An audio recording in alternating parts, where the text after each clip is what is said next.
This conversation technique is a highly sophisticated, systematic method utilized by CIA agents, intelligence operatives, and those specializing in human resource acquisition, recruiting foreign assets, to rapidly build profound trust and intense artificial rapport, while simultaneously maximizing the amount of sensitive and actionable information gathered from the target. It operates on the deep, fundamental psychological principle that all human beings profoundly value feeling heard, validated, and truly understood at an emotional level. This innate human desire to feel seen and recognized is the primary vulnerability expertly exploited by the agent. The entire interaction is meticulously structured as a repeating, three-part cycle that focuses almost entirely on the target's internal landscape, including their deepest motivations, insecurities, and professional grievances.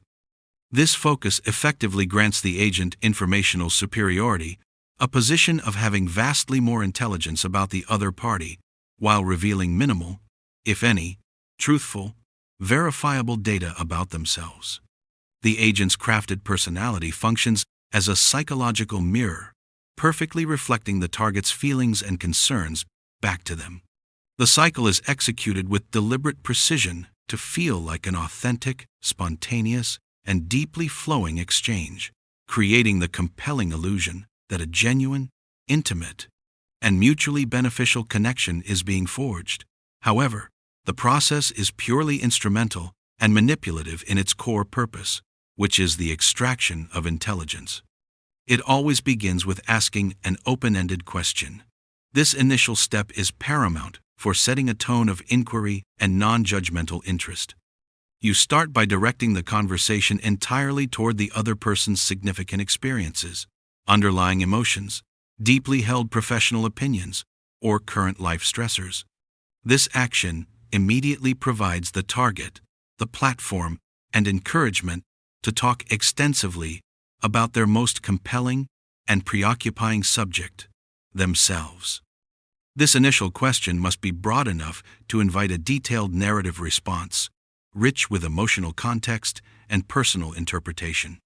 For example, if you are meeting someone who works in an organization that has recently undergone a major, disruptive merger, you might ask, "What's the most unexpected and pervasive piece of organizational culture shock you've had to navigate since the integration started? And how has that fundamental difference personally shifted your daily professional focus and priorities?"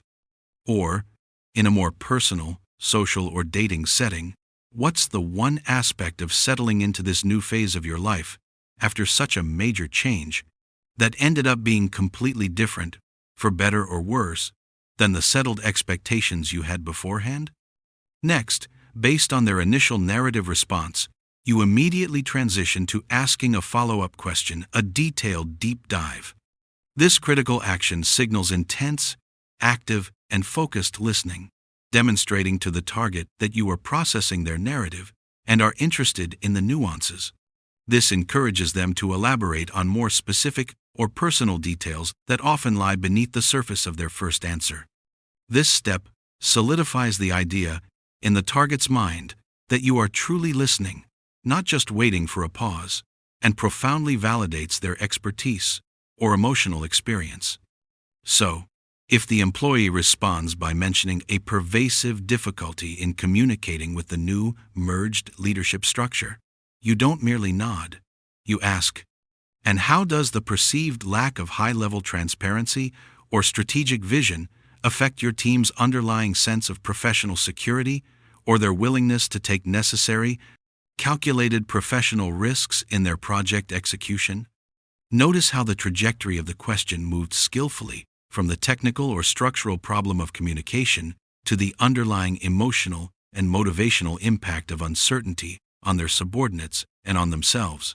Finally, you perform the most critical and complex step: validate and connect. You deliver a powerful, highly specific, validating statement about what they've shared, confirming that their feelings are entirely legitimate and their struggles are real. This is the moment where the artificial connection is forged and cemented. You expertly relate their experience to a common human struggle, a generalized emotional truth, or a plausible, yet often vague or entirely fabricated, personal experience of your own.